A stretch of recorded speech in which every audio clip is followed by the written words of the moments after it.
Hello, everybody. This is Skip Alzheimer. Welcome to the AV Geeks Lunchtime Streaming Show, where we watch old 16mm films.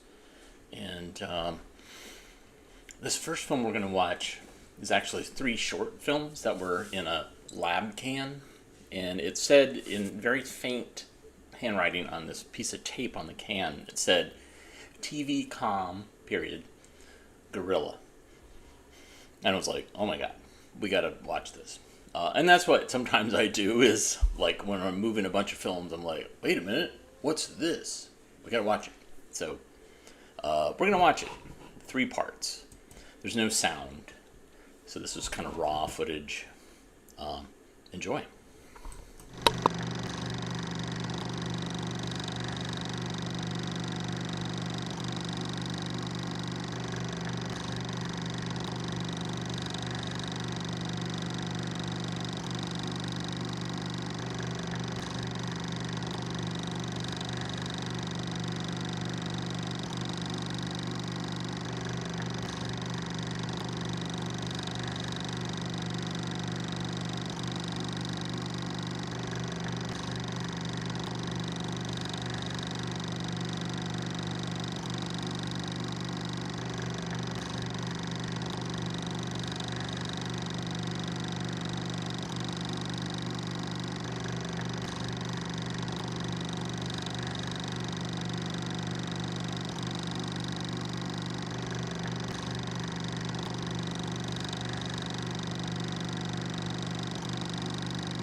Yeah, I have no idea.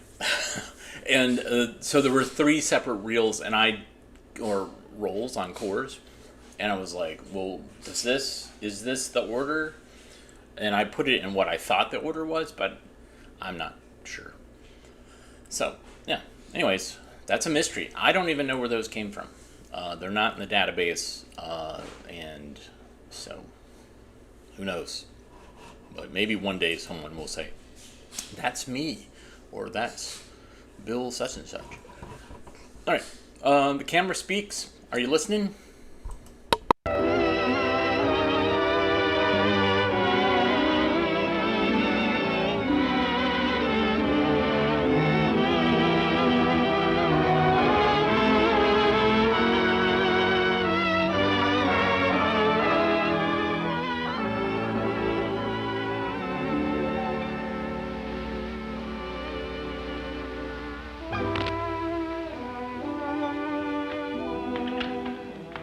Hello, Pop.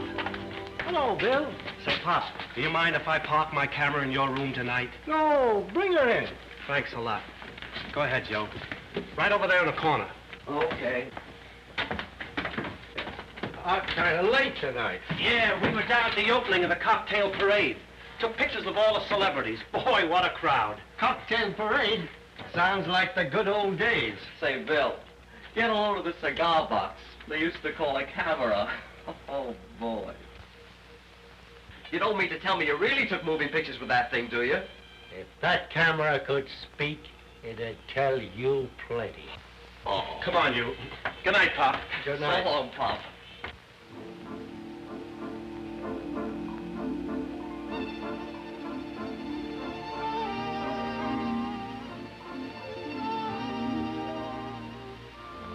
Hey, Chief. Say, Chief, Yeah? how do those young punks get that way? Ah, don't let that get under your skin. These new cameras with their fancy gadgets and sexy trimmings can't stand the gaff like you did. You'll always be ace high with me. Thanks, Chief. You know, when they talked about covering the opening of that new picture, The Cocktail Parade, it brought back memories of the time we shot the grand opening of that first Prohibition picture, John Barleycorn. Remember? Yeah. Thousands and thousands and thousands of people went other places. In fact, they stayed away in droves. There were a few curious ones, however, who attended this powerful warning against the evils of bending the elbow and baiting the tonsil.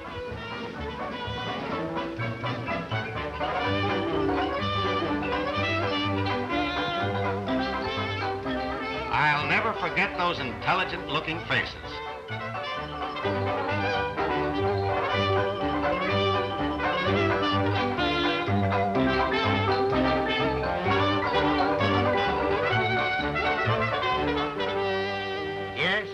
Yes, I'll never forget that. I'll never forget it. I don't see how you can remember anything.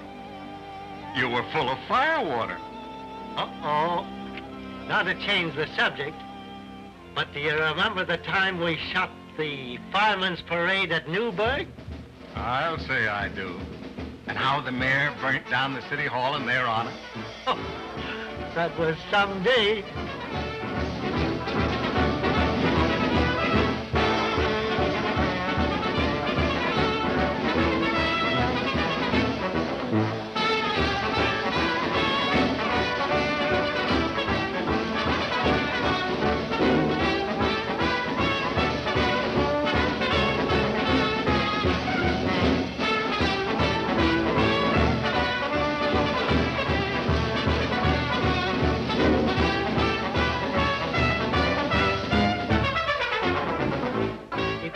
Shortly after that we were assigned to feature productions. They were the best days of my life, Chief, meeting all those stars. I sure got a kick out of it. And they liked you, too. Remember the time Dorothy Dalton carved her initials on your back? Yeah. And I've got dozens of other autographs, too. Look 'em over. Louis Stone, Bessie Barriscate, and look, Gloria Swanson and Bobby Vernon. And here's an initial carved by Charlie Ray when he played with Dorothy Dalton. One of his first pictures. There's Charlie in his new high-powered supercilious. Charlie's on his way to meet Dorothy Dalton, the voluptuous sweetheart of the old-time cinemas.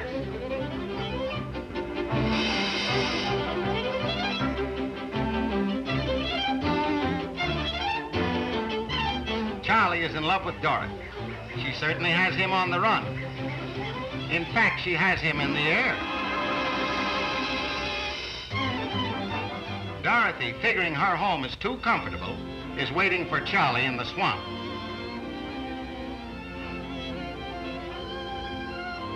He is now burning with passion. I hope his celluloid collar doesn't catch on fire. Don't forget your rubbers, Charlie. He approached Dorothy with love light in his eye and a pain in the stomach. You couldn't tell whether it was love or indigestion. And there they were, the idols of the masses, standing in water, up to their knees. Too bad the water wasn't deeper. I wonder if Gloria Swanson remembers her slapstick days when her clothes were furnished by Sears Roebuck instead of a Parisian modiste.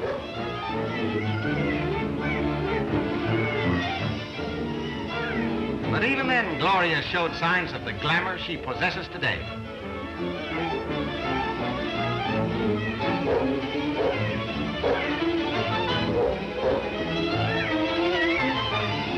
Hey, who was that guy Houdini? There she is trying to put on the dog. I said trying. The famous swan dive. No, it was only a Swanson dive. The whole place is leaking. I hope the baby's all right. Here, Teddy, catch. And Teddy caught and took it to our hero, Bobby Vernon. Bobby was going places in those days and made a big splash doing it.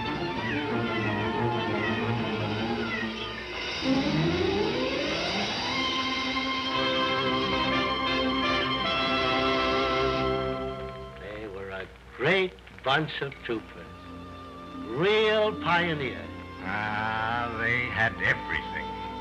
Romance, drama, love, comedy. But no Mae West. No Mae West? No Mae West. Is that so? Don't you remember Louise Glom? She was the Mae West of the vampire age. Why, she was the vampiest vamp of them all. That is, horizontally speaking.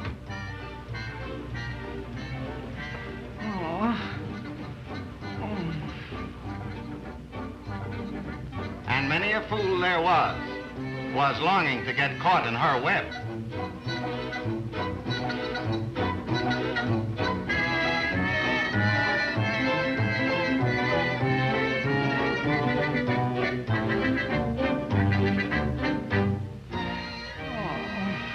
Don't worry, folks, that's not passion, just a little asthma.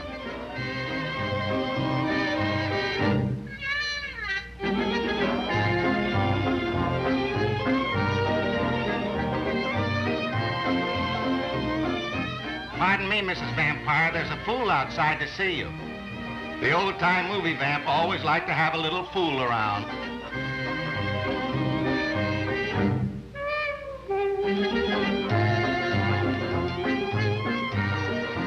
He was a respectable businessman until he met Louise. After that, just a businessman.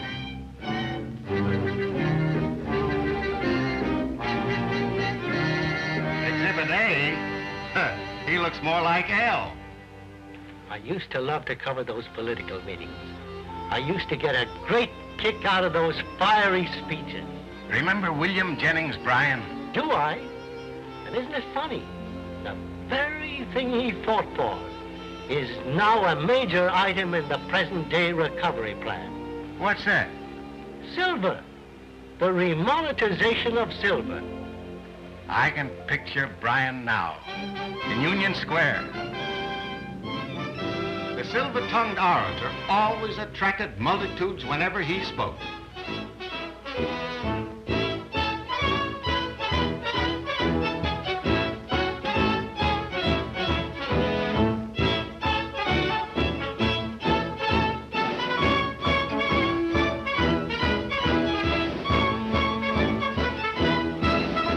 It was here that William Jennings Bryan said, "The populist platform adopted by the National Convention of 1892 contained these words: we demand free and unlimited coinage of silver and gold at the present legal ratio of 16 to 1.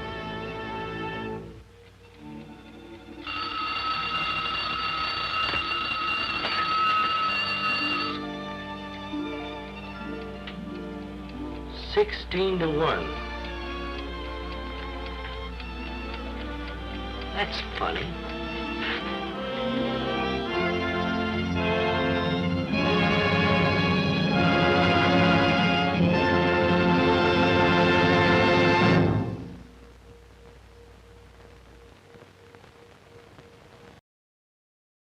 So that's a clip show. They were basically like, well, we have all this raw footage. Like, what if we did like a short narrative, kind of a look back, and we could release that as a short, and show some of our old silent stuff. That's what that was. Okay. This one I've shown before, and this has the same... basically, I scanned a bunch of stuff, and I did full frame scanning, or overscan, so you could see the sprocket lines, and so I quickly made something that was not... basically, I tried to crop in, but I think I cropped too tight. But this one might be okay. I'm not sure. This is a confidential file, Hot Rods. Enjoy. When does a child become an adult?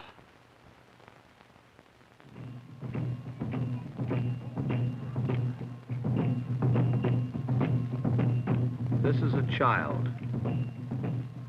In a few minutes, she'll be a woman. What you're seeing is her initiation into adulthood.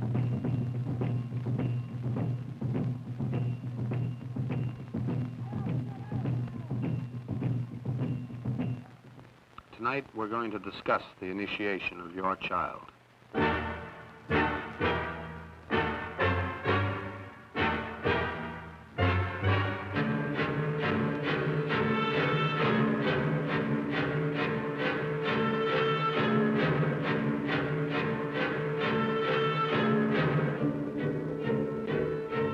Confidential File. A report by Paul Coates, one of the nation's distinguished news reporters, brings you a factual report on America today, its people and their lives.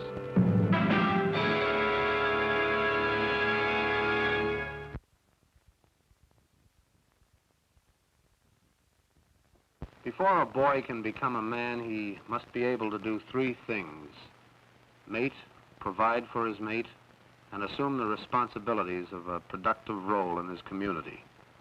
In the primitive cultures, these skills are acquired at an early age, about the time of puberty.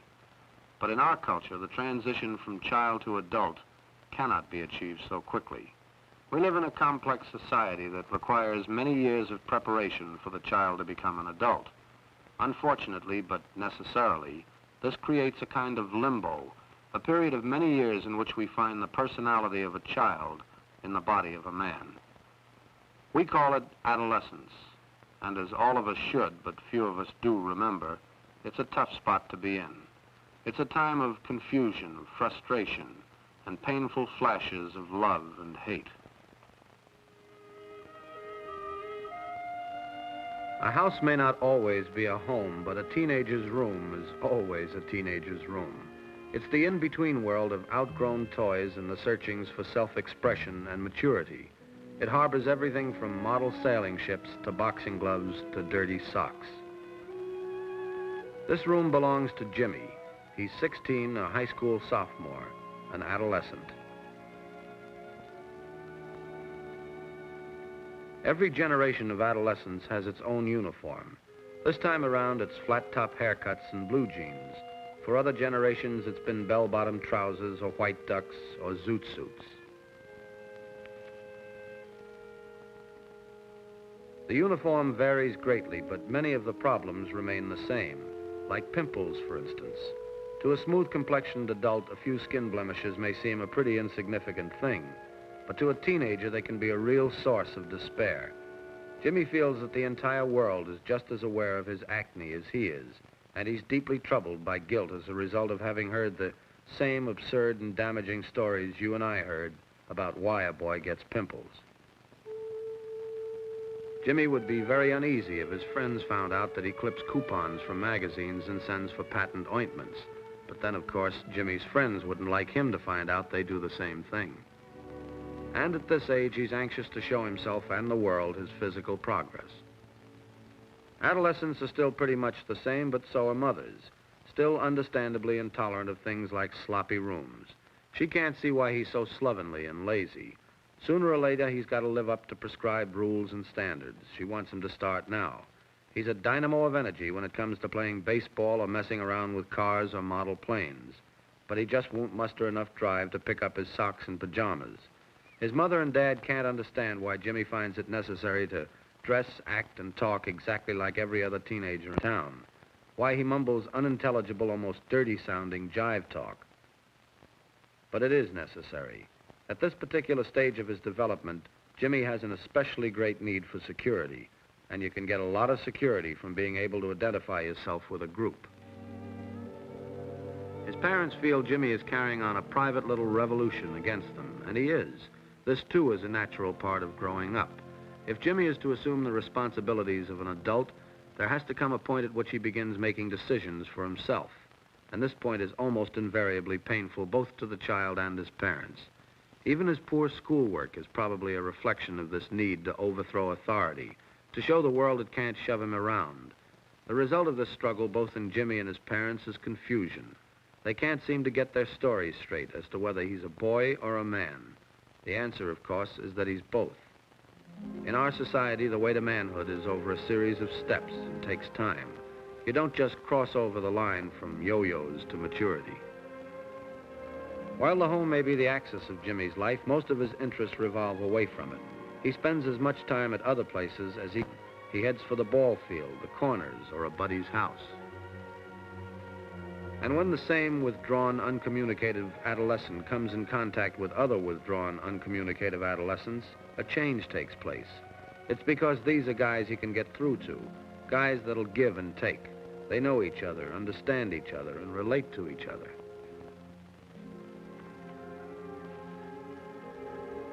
The kid who sits disinterestedly in school and daydreams, who flunks math and everyday living, who is sloppy and careless, can bring precision to a carburetor. He can tear down and rebuild an engine, improve it with his own innovations. If he had his way, his homework would rot, but he thinks nothing of sweating long and diligently on a motor that doesn't even belong to him. Why? Because nobody told him to fix the motor. It was his own idea. If you want to get an accurate indication of a teenager's abilities, watch him doing something he wants to do.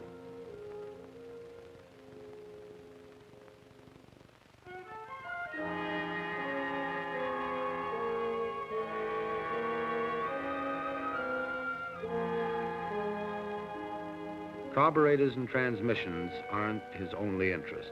Boys around Jimmy's age begin to take notice of girls around Jimmy's age. He's got a date for a big dance tonight, but he needs wheels. He'd like to borrow his dad's car. His dad doesn't have any real objection to loaning Jimmy the car, but he's not going to let a chance like this go by without reminding his son about a few items. The family car hasn't been washed lately because Jimmy hasn't gotten around to it. And another thing, why should a tired old man have to mow the lawn when there's a strong young man around? How about it?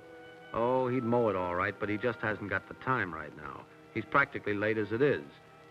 Now Jimmy's got to listen to some talk about not coming in late, about taking it easy, and what seems like an awful lot of unnecessary guff. It's the price of the car rental. But as usual, the old man comes through.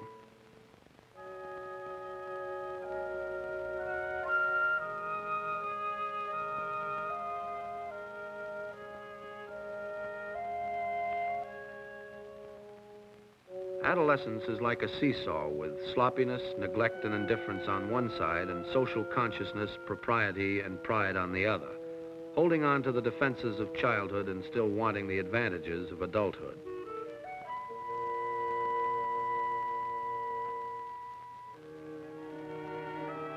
This is the socially adult Jimmy, clean and neat. He may look to you as if he needs a haircut, but in his circle, he's the picture of sartorial perfection.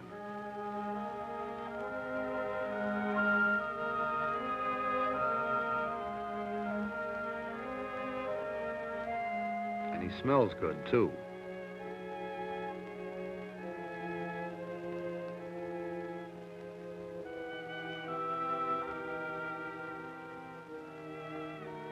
He feels like a man, and why not? He's got a girl, a car, and enough money to see him through the evening. Uh-oh, he forgot to do something. Forgot to take the car keys out of his pants.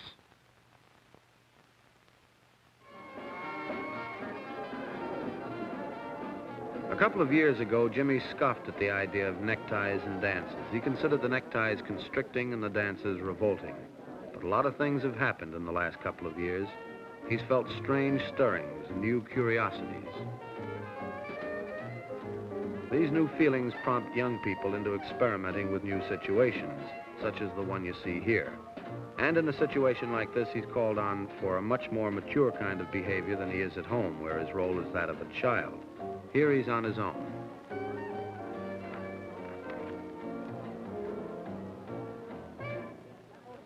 He spent most of his day thinking up clever, sophisticated things to say to his date tonight, but he finds that he's still a lot more comfortable talking to his buddy than to his girl.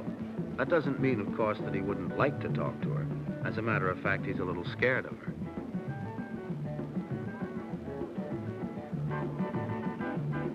Teenagers are masters of the defensive maneuver. In order to prove how little afraid of girls he is and how many of them he has on the string, Jimmy casually shows his buddy a picture in his wallet.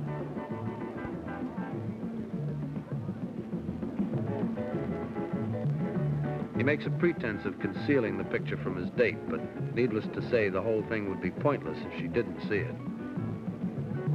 The picture is actually of his cousin who was out for a visit last summer. A kid stunt? Sure, but then Jimmy isn't all man yet.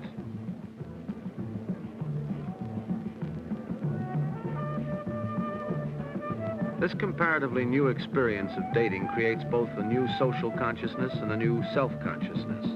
He begins to think of himself as a man because more and more he feels the urges a man feels. Still, he's uncertain and awkward, unsure of his own ability. He's afraid of the inevitable mistakes and rebuffs.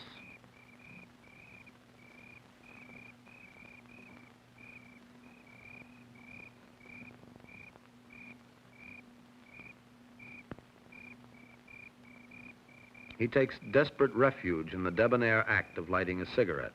There are excellent medical reasons why a teenager shouldn't smoke, but he's not buying them. Men smoke, don't they? And right now he needs more than anything else to feel like a man. He's using the cigarette for exactly the same reason the girl used the lipstick. It makes him feel grown up.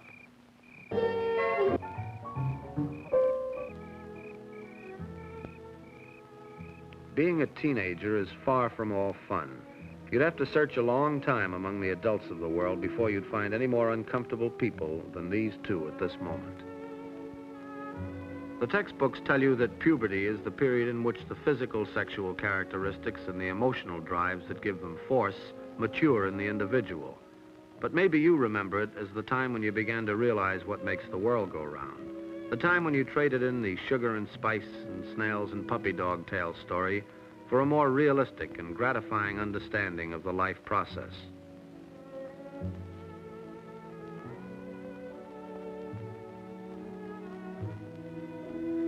Call it puppy love.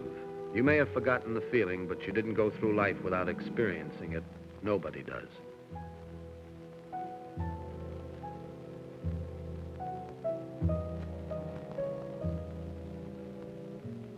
And you had other problems these youngsters have too. Money, schoolwork, going steady, choosing a vocation, pimples. It's a lot to face at this age, especially when you feel you're facing it all alone.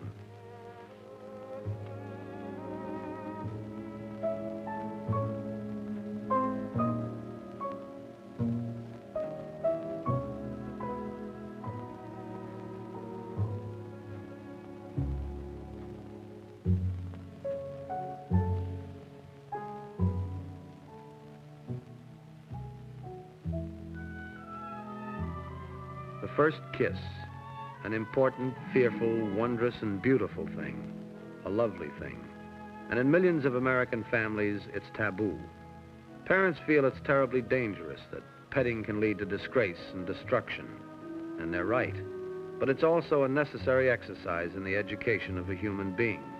The problem, obviously, is for the parent to choose a course of action that will protect the adolescent from the dangers without depriving him of the experience.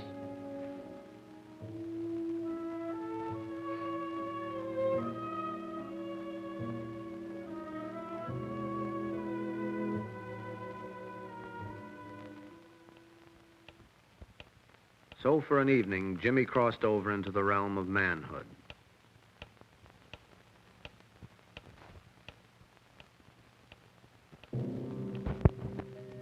But when he recrosses the threshold of his home, he's not a man any longer, he's a boy. It's 2:30 a.m., a perfectly acceptable hour for a man to come home, but it's way past a boy's bedtime.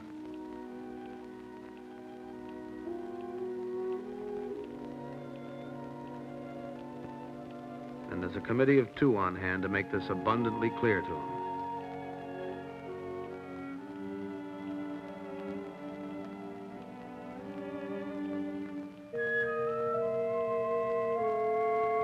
He's a kid in a corner again, being asked for explanations and having privileges taken away.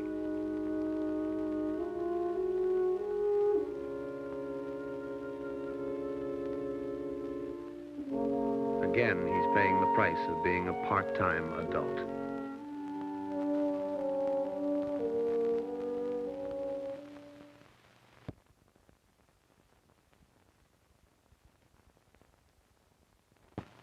Comparative logic is based on both differences and similarities. Sometimes we can learn important things about our own problem by comparing it to a very different one. May I have your name, please? My name is Anyogo Elekwachi Ukano. And your age? 23. And your occupation? Well, I'm studying to become a doctor. I'm planning to go back home to my country, Nigeria. And you spent most of your life in Nigeria? That's right. I was born in Nigeria. I'm a son of a tribal chief. Tell me, Mr. Okono, does your country have a teenage problem as such? Well, in Nigeria, there's nothing like teenager. What do you mean by that? You are either a child or a man in Nigeria. There's nothing in between. How do you become a man, Okono? Well, according to tribal tradition, which still exists in some parts of the country or in the rural areas, a child undergoes a number of steps at the age of 8. What is this initiation he undergoes? Well, he makes himself a bow and arrow and begins practicing by shooting lemons and oranges. His first target is to kill a bird, a swift bird, and he shouts around the compound for his conquest. Then right after then, he attaches one of the feathers on the bow to indicate he has accomplished one of the steps to manhood. What are the other steps? At the age of 12 and 14, he's supposed to kill an animal. This animal he sells and uses the money to buy a gun. Then he uses the gun to kill more animals in order to save the money to buy a danchiki, which is the ceremonial suit he wears for the ceremony. And this is the danchiki.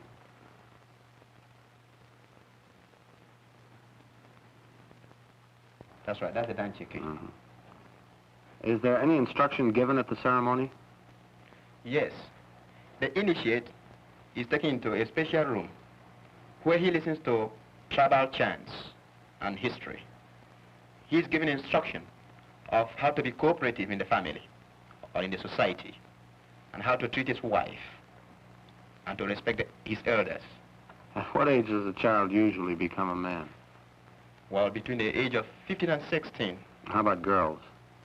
Well, in case of girls, they're trained at home, and as a matter of fact, they become eligible for marriage at the age of 16, and by then they're ripe mentally and physically. Mm-hmm.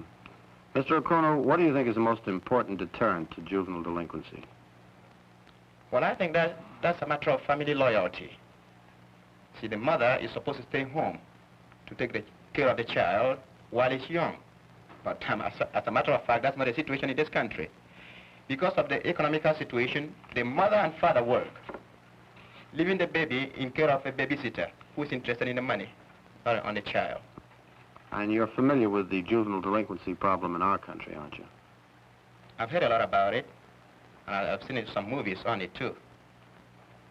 Sometimes it makes me wonder why people in this country think Africa is uncivilized. Mr. Okunu, thank you very much for your cooperation here tonight. Thank you very much.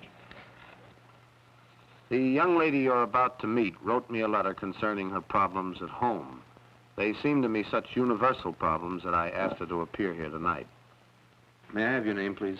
Rose Huzar, And your age? 13. Your occupation? I'm in the 9th grade at Catholic Girls High. How many children are there in your family, Rose? 5, including me.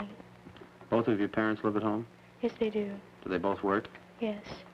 How do you get along with them, Rose? Well, pretty well, but at times we have disagreements, but more or less pretty well. Are they mostly about one thing in particular? No, they can be about almost anything.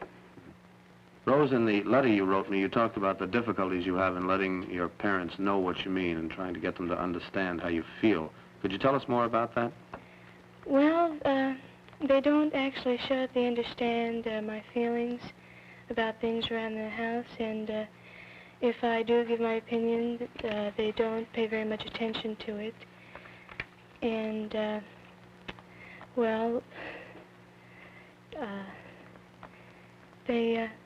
if something's bothering me, they just kind of pass it up. And you don't feel that's right? No, I don't. I feel that I'm a person, too, and that my opinion should count.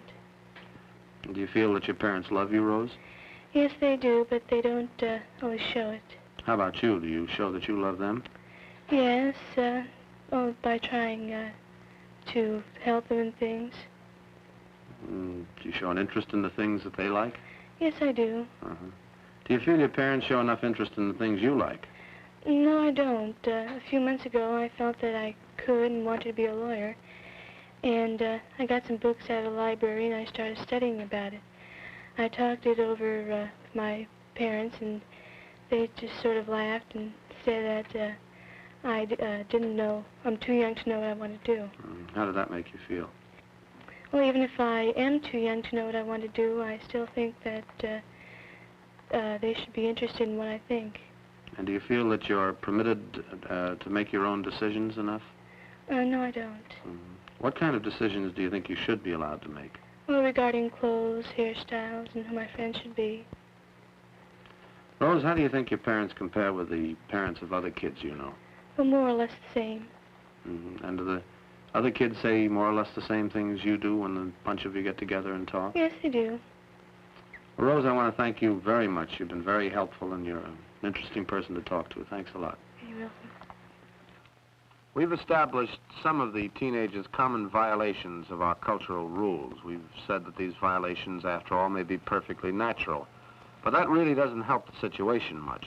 The question is, what can and should a parent do about it? May I have your name, please?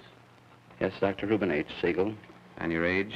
42. And your occupation? I'm a clinical psychologist, research associate at the University of Illinois Medical School in the Department of Psychiatry. Have you had clinical experience with teenagers, Doctor? Yes, I worked with the problem at the University of Illinois Clinic, and have worked with the students who come in frequently at the Wright College counseling office. Doctor, practically every teenager has behavior patterns which are disturbing to his parent. Why is this? Because the young kid is growing out in all directions, both emotionally and physically. And he's seen as a different person from day to day. Sometimes he's treated as a kid, and other times he's expected to act as an adult. And all of this leads to some form of confusion, resentment, and even some forms of rebellion. And how can a parent handle this rebellion? By understanding the problem first. He might understand that teenagers are more law-abiding than the parents themselves. What do you mean by more law-abiding than the parents themselves? He will conform more to the laws of his own group, of his teenagers, than he will to the adults. They're more accepting to him, and he's more accepted in the group itself. And you feel that if parents understand this, that it would ease the tension between parent and child? I think this would help quite a bit because the fear would be released a little bit. They wouldn't think that the child is breaking the law. What should a parent do about the teenager's desire to violate sexual taboos? I think essentially it boils down to the parent remembering when he himself was an adolescent and had emotional feelings about the thing. Mm-hmm. And to try to understand that the kid is trying to work through his own relationships with other adolescents. So that the problem of violating sexual taboos is pretty much the same as any other teenage problem. It's a question of the parent trying to remember what his feelings were at the time? Mm-hmm. Mm-hmm. What do teenagers think about sexual education at home? Most of the conversations I've had with the teenagers has been that the parents handle the problem in a rather embarrassed and somewhat clumsy manner. And the kids are very conscious of this? Yes, quite conscious of this. What are some other common complaints teenagers make about their parents, Doctor? They will indicate that the parents don't understand them, nor do they make a realistic approach to understanding it. Mm-hmm. What do you think are the best tools a parent has to work with in dealing with the problems of a teenage child? First, love and understanding and acceptance, and primarily a respect for the adolescent as an individual. It's a two-way street. The life of a growing adolescent is difficult enough, but with love and acceptance, I think he can find his way toward a mature and useful adult. And also, the parent should understand, I would say, that adolescence is a very difficult time. I should agree with that. Thank you very much, Dr. Siegel. What you've heard and seen tonight won't solve the teenage problem, but perhaps it will provide a little more understanding about why the problems exist. Certainly, understanding is the most important contribution a parent can make to a person in the in-between world of adolescence. And now, here's a message from the sponsors of Confidential File.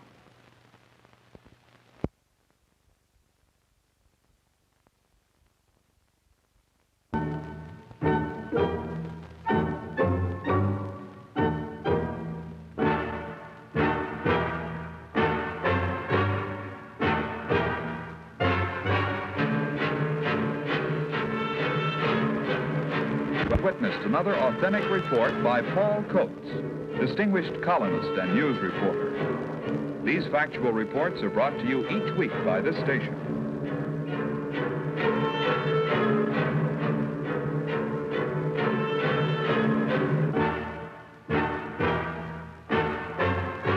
The opinions expressed by Mr. Coates and the participants in this program do not necessarily reflect those of station or sponsor.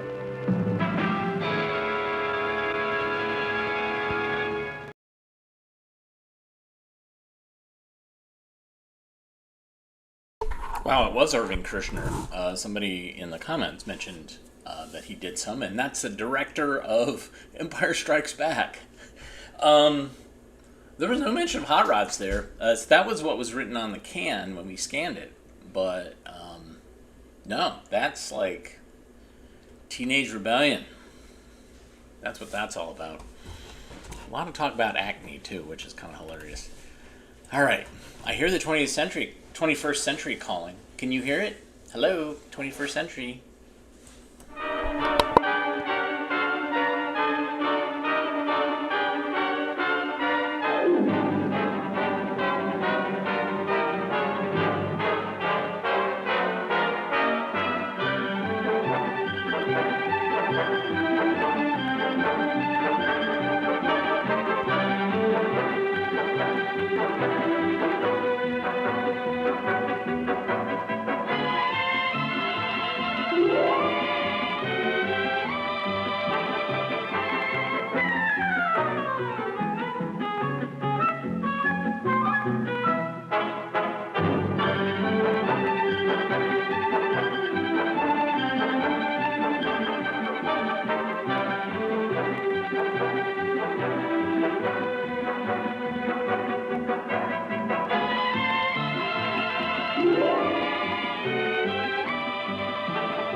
Here is a world of communication, tailored for your needs of today and tomorrow, bringing together all people in a new era of understanding.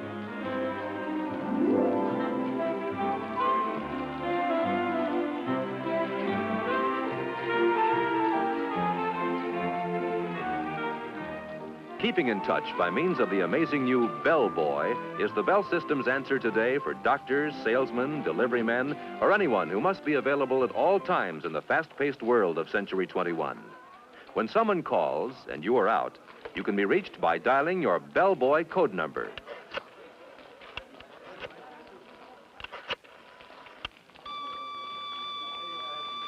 When you get a signal on the Bell Boy, you can go to a phone to call your office or home and get the message.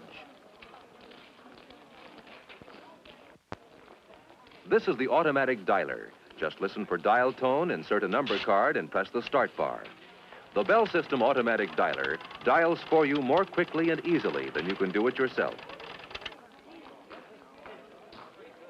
Numbers you call frequently can be punched on small plastic cards. Pick a city, then see how fast direct distance dialing really is. Dial the area code, then the weather report telephone number. Presto, instant weather. With DDD, most calls go through in 20 seconds or less. Here you see the Bell solar battery in action, turning light into electricity to run this display. Solar batteries are used to convert sunlight to electrical power and make our satellites talk back from outer space.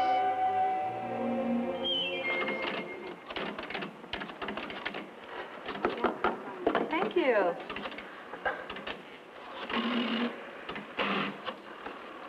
Hi, this is the Bell System's new touch-tone dialing. With this indicator, you see how many seconds you save the new way. Let's try it. Okay, I'll race you. Ready? Go.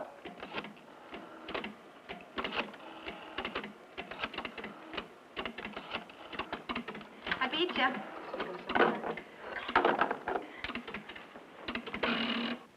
Welcome to our exhibit. I'm glad to have this opportunity to tell you about the telephone switching center of tomorrow. The electronic central office, which is made possible by the magic of the transistor and other tiny but amazing devices invented by the Bell Telephone Laboratory. Imagine, if you can, an electronic brain operating at millionth of a second speeds. I say brain because the new electronic central office will almost think for itself.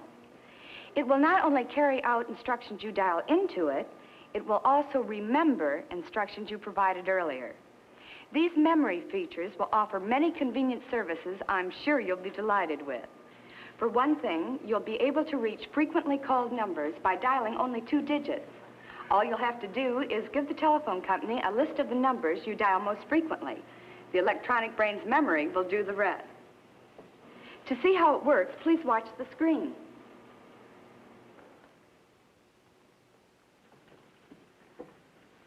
Is it time to phone Grandma? Now, let's see. All right. Now, let's say you want to call your mother, who lives in Des Moines. You call her fairly often, so the telephone company has assigned 53 as your special number for making this call.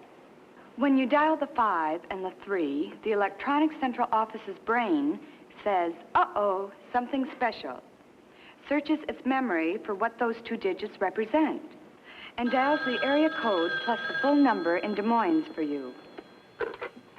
Hello? Hello, Grandma. Ever been invited out for an evening and had to turn it down because you're expecting an extra special call? Well, the electronic central office will solve that problem for you, too. When you do go out, it will be a simple matter to have your calls transferred. All you'll have to do is dial a special code, which tells the equipment's brain you want your calls transferred, and then dial the telephone number where you can be reached. Our amazing electronic central office will take it from there. I think it's a wonderful call for you. No, you stay there. Hello? Diane? No, this isn't Diane. It's Linda. Linda? What gives? This is Jim Morton. I was calling Diane Brown. Oh, yes, she's here. She had her calls transferred to my house. Hi, Jim. And what about those times someone has tried to call you and your line is busy? We've thought of that, too. fine, Sarah, that's fine. I'll have the information for you at the meeting next Wednesday. When you hear the beep tone on your telephone, you know someone else is trying to reach you. Sarah, will you hold on just a minute? Someone else is trying to reach me. All you do is flick the switch hook to hold the first call while you Hello? take the second. Oh, hello, dear. I was just talking to Sarah. I see. Okay, dear, but you tell Fred next time he's in town he's to bring Helen, right? Bye, dear. You flick the button back and go on with your first call. Hello, Sarah? That was Bert calling. Easy as pie, isn't it? And here's another feature you're going to find handy. Now look. Sarah, Jane knows a lot more about that than I do. Why don't we get her on the line and find out? Okay, just a minute. Want someone else on the line? That's easy, too. Flip the switch button, then dial a code number and the number you want. And presto.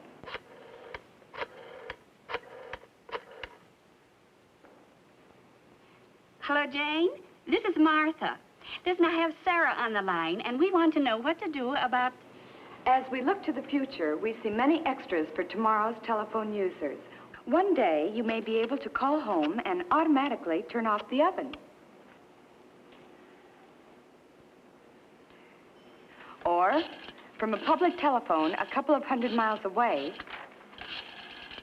turn on your home air conditioner and have the house nice and cool when you return from your hot trip. It may even be possible to call and water the lawn during that dry spell when you are many miles away on vacation.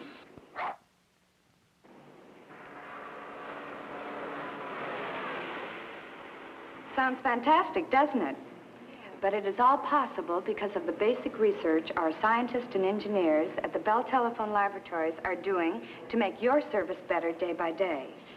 From their work has come breakthrough after breakthrough in science, providing the intricate devices that lie at the heart of your telephone service of tomorrow. Through the invention of better things, we are trying very hard to give you the kind of telephone service you want and need. And we think you'll agree, after seeing the many exhibits we have here, there is no end to telephone progress now or in Century 21.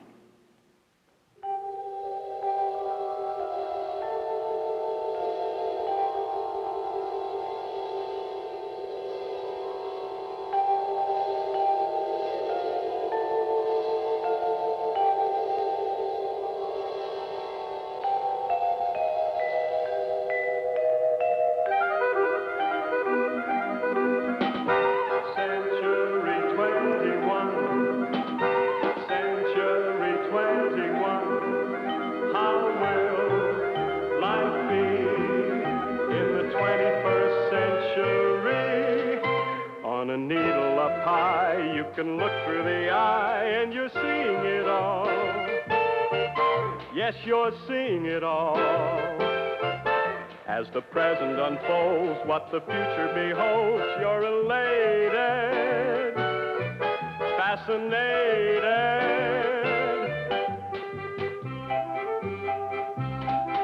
See the art shows, walk the thoroughfare, on the boulevards leading everywhere. Ride a rickshaw, dine on caviar, you can telephone a star. It's a wonderful age on a beautiful stage, demonstrated for you, been created for you. It's just a part of the thrilling start of Century 21.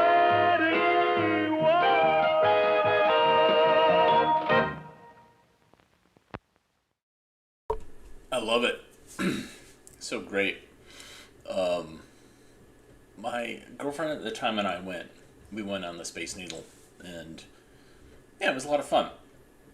And then I went back for a conference years later in the 21st century, and it was funny. It was a moving image archivist conference, and I was walking around the day that they made marijuana legal, and they made gay marriage legal, and it was a joyous time. There was a lot of celebration going on, especially the Space Needle. There were a lot of people smoking pot at the Space Needle, and everybody's like, hooray! So, good times. Thanks for watching today. Very much appreciate your eyeballs. I'm sorry about the weird cropping issue. The software I use to do that is finicky, and sometimes it does whatever it wants. So I will post those without the weird cropping on the YouTube channel in their entirety, and you can watch them. If you like what you saw, you can donate via the Super Thanks button. You can hit the thumbs up. You can hit the like. You can subscribe. You can go to patreon.com/avgeeks. You can buy us coffee at ko-fi.com/avgeeks. There's so many ways to contribute. But at the very least, just watching and commenting and sharing. Those are ways to support us. So thanks so much. I will see you tomorrow. Let me say that if you're in the Triangle area, I will be doing a home movie day at the Durham Public Library from noon to 3, the downtown location. And it's an opportunity for people to bring their home movies and videos, and we get to watch little snippets of things and talk about the importance of home movies, etc. So maybe I'll see you there. It's a free event. Just show up. All right. We will see you tomorrow. Everybody have a great rest of your day.